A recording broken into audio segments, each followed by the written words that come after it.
கர்த்தருடைய பரிசுத்த நாமத்திற்கு ஸ்தோத்திரம் உண்டாவதாக. இன்றைய ஜீவவார்த்தை நிகழ்ச்சியை கேட்டுக்கொண்டிருக்கும் அனைவரையும் கர்த்தருடைய பரிசுத்த நாமத்தினால் வாழ்த்துகிறேன், ஆசீர்வதிக்கிறேன். இன்றைய தின தியானத்திற்கு தேவன் கொடுத்த வேத பகுதி அது 1 யோவான் 5ஆம் அதிகாரம் 2ஆம் வசனம். 1 யோவான் 5:2. நாம் தேவனிடத்தில் அன்பு கூர்ந்து அவருடைய கற்பனைகளை கை கொள்ளும் போது தேவனுடைய பிள்ளைகளிடத்தில் அன்பு கூறுகிறோம் என்று அறிந்து கொள்கிறோம். இன்றைய தினம் தேவனிடத்தில் அன்பு கூறுவதற்காக தேவன் நம்மளை அழைக்கிறார். தேவனிடத்தில் அன்பு கூறுவதுனா என்ன அப்படின்றத பற்றி தான் இந்த விளக்கம் இதில் சொல்லப்பட்டிருக்கிறது. யோவான் 1 யோவான் அதை ரொம்ப அழகாக எழுதியிருக்கிறார். இதை பாருங்க, தேவனிடத்தில் நம்ம அன்பு கூர்ந்தோம்னா நம்ம என்ன செய்வோம், என்ன செய்ய மாட்டோம் அப்படின்றத பற்றி இதில் தெளிவாக சொல்லப்பட்டிருக்கிறது. இதில் பாருங்க, நாம் தேவனிடத்தில் அன்பு கூர்ந்து அவருடைய கற்பனைகளை கை கொள்ளும் போது, அப்ப தேவனிடத்தில் அன்பு கூர்ந்தோம்னா தேவன் நமக்கு சொல்லியிருக்கிற கற்பனைகளை கை கொள்ளுவோம், கை கொண்டே ஆவோம். அதான் தேவன் மேல உண்மை வைத்திருக்கிற உண்மையான அன்பு. நான் தேவனிடத்தில் அன்பா இருக்கிறேன்னு சொல்லிட்டு யாரையுமே மன்னிக்க முடியலன்னு வச்சுக்கீங்களேன், யாரையுமே நம்மளால விட்டு விலகாம அவளை மன்னித்து சரி போட்டோம் அப்படின்னு விட முடியலன்னு வச்சுக்கீங்களேன், அப்ப உண்மையான தேவ அன்பு நம்மகிட்ட கிடையாது. தேவன் அன்பு நம்மகிட்ட இருந்துச்சுன்னா அவருடைய கற்பனைகளை கை கொள்வோம். கற்பனைகள் நிறைய கற்பனைகள் இருக்கு, 10 கட்டளைகள் இருக்கு, நிறைய கட்டளைகள் வேதம் முழுக்க சொல்லப்பட்டு இருக்கிறது. அப்ப இந்த 10 கற்பனைகள் 10 கட்டளையை நம்மளால முழுக்க கடைபிடிக்க முடியுமான்னா அது கொஞ்சம் கஷ்டமான காரியம். ஆனால் தான் அந்த கட்டளைகளை கை கொள்ள முடியாம நிறைய பேர் உழுந்து போயிடுறாங்கன்றனால தான் இயேசு கிறிஸ்துவோடைய வருகை முதலாம் வருகை பூமிக்கே வந்தது. அவர் என்ன சொன்னாரு, ரொம்ப அழகா ஒரே இதை அதை 10 2ஆ மாத்திட்டாரு. தேவனிடத்தில் அன்பு கூறுங்கள், ஒருவரில் ஒருவர் அன்பா இருங்கள், இதே உங்களுக்கு ராஜரிக பிரமாணம் அப்படின்னாரு. அப்ப நம்ம ஒருவரில் ஒருவர் அன்பா இருப்பதே தேவனிடத்தில் அன்பு கூறுவது. அப்ப நம்ம எல்லார்ட்டையும் அன்பா இருப்போமா, நம்மளால எல்லார்ட்டையும் அன்பு செலுத்த முடிகிறதா? நம்மகிட்ட நல்லா இருக்கவங்ககிட்ட உண்மையிலேயே அன்பா இருக்கும். ஆனா நம்ம அதுக்கு ஒரு ஸ்டாண்டர்ட் வச்சிருக்கோம்ல.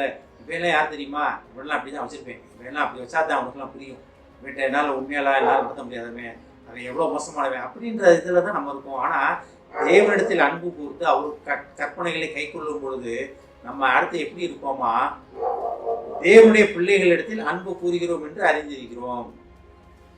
பாருங்களேன், தேவனுடைய பிள்ளைகளிடத்தில்னா எப்படி, இதை எப்படி புரிந்து கொள்வது? தேவனுடைய பிள்ளைகள் யாரு? நம்ம தான் தேவனுடைய பிள்ளைகள். ஒருவரில் ஒருவர் அன்பா இருங்கள், ஒருவரில் ஒருவர் அன்பா இருப்பதற்காக தேவன் நம்மளை அழைக்கிறார். இதுதான் தேவனுடைய பிள்ளைகள். நம்ம தேவனை அறிந்து கொண்ட பிள்ளைகளோ அறியாத பிள்ளைகள் சொல்லப்படவில்லை, எல்லாருமே தேவனுடைய பிள்ளைகள். அப்ப தேவனை அறியாத ஜனத்துக்கும் உங்களுக்கு எதிராக வரும் ஜனத்துக்கும் இன்றைய தினத்துல நம்ம அன்பு கூறுவதற்கு அழைக்கப்படுகிறோம். இன்றைய தினத்துல பாத்தீங்கன்னா, இன்றைய தினம் இந்தியாவில் நடக்கிற காரியங்கள்ல பாத்தீங்கன்னா அநேக தேவனுடைய அறிந்த மக்களும் அறியாத மக்கள் இவ்வளோ இடைஞ்சல் பண்றாங்கன்னு நல்லாவே தெரியும். அவங்களிடத்தில் நம்மளால் அன்பு கூற முடிகிறதா? ஆண்டவரே இவங்களை மாற்றும் ஆண்டவரேன்னு நம்ம சொல்றோமா? இல்லை ஆண்டவரே இவர்கள் ஒரு மனமாற்றத்திற்குள் நடத்தும் ஆண்டவரே நம்ம கேட்குறோமா? இதில் 2ல தேவ அன்பு விளங்கும். ஆண்டவரே இவங்களை அழிச்சிடும்னு சொன்னோம்னா தேவ அன்பு கிடையாது. ஆண்டவரே அவங்களும் உண்மையை அறிந்து கொள்ளணும் ஆண்டவரே, உன் சித்தத்தை புரிந்து கொள்ளணும் ஆண்டவரே அப்படின்னா நம்ம தேவ அன்பிலே நிலைத்திருக்கிறவன், தேவ அன்பிலே நிலைத்திருக்கிறவன் பாவம் செய்யான்னு யோவானில் படிக்கிறோம். அப்ப நம்ம எந்த இடத்துல இருக்கோம்? தேவனுடைய பிள்ளைகளிடத்தில் அன்பு கூறுகிறோம் என்று அறிந்து கொள்கிறோம். அப்ப தேவனுடைய பிள்ளைகள் ஒருவரில் ஒருவர் அன்பா இருந்தோம்னாலே நம்ம தேவனுடைய கற்பனைகளை கை கொள்ளுகிறவங்க நம்மளை நாமே ஆராய்ந்து அறிந்து கொள்ளலாம். தேவனுடைய கற்பனைகளை கை கொள்வதற்காக தேவன் நம்மளை அழைக்கிறார். அழைத்த தேவன் உண்மையுள்ளவர். ஆமென். ஜெபிப்போம். எங்களை அதிகமான அன்பின் பரலோக பிதாவே, கர்த்தாவே, நாங்கள் உம்மிடத்தில் அன்பாய் இருக்கும் பொழுது நாங்கள் உம்முடைய கற்பனைகளை கை கொள்வோம் என்று நீர் எங்களுக்கு சொல்வதற்காக நன்றி ஆண்டவர். நாங்கள் எல்லாரிடத்திலும் தேவ பிள்ளைகளாகிய எல்லாரிடத்திலும் நாங்கள் அன்பாய் இருக்க எங்களுக்கு உதவி செய்ய மாட்டோம். அதை நோக்கி எங்களை வழிநடத்தும் அப்பா. குற்ற முறையில தயவா மன்னிய மாட்டவரே. இதை கேட்டுக்கொண்டிருக்கும் ஒவ்வொருவரையும் ஆசீர்வதிக்கிறோம் அப்பா. ஒவ்வொரு குடும்பத்தையும் ஆசீர்வதிக்கிறோம் ஆண்டவரே. குடும்பத்தில் உமது தெய்வீக சமாதானம் குடும்பத்தில் இருக்கட்டும் ஆண்டவரே. அந்த குடும்பத்தில் உள்ள தேவனுடைய பிள்ளைகளாகிய அந்த குடும்ப மக்கள் தகப்பனே ஒருவரில் ஒருவர் அன்பா இருக்க உதவி செய்யும் ஆண்டவரே. அன்பு செலுத்த நீர் அழைக்கிறீர் ஆண்டவரே. ஏஸ்தாமே அவர்கள் அன்னையவரிடத்தில் அன்பாக இருந்து அவர்கள் மூலமாக உங்களுடைய தெய்வீக அன்பு அவர்கள் இருக்கும் இடம் முழுவதும் பிரகாசிக்க போவதற்காக நன்றி ஆண்டவரே. ஆசீர்வதிக்கிறோம் அப்பா.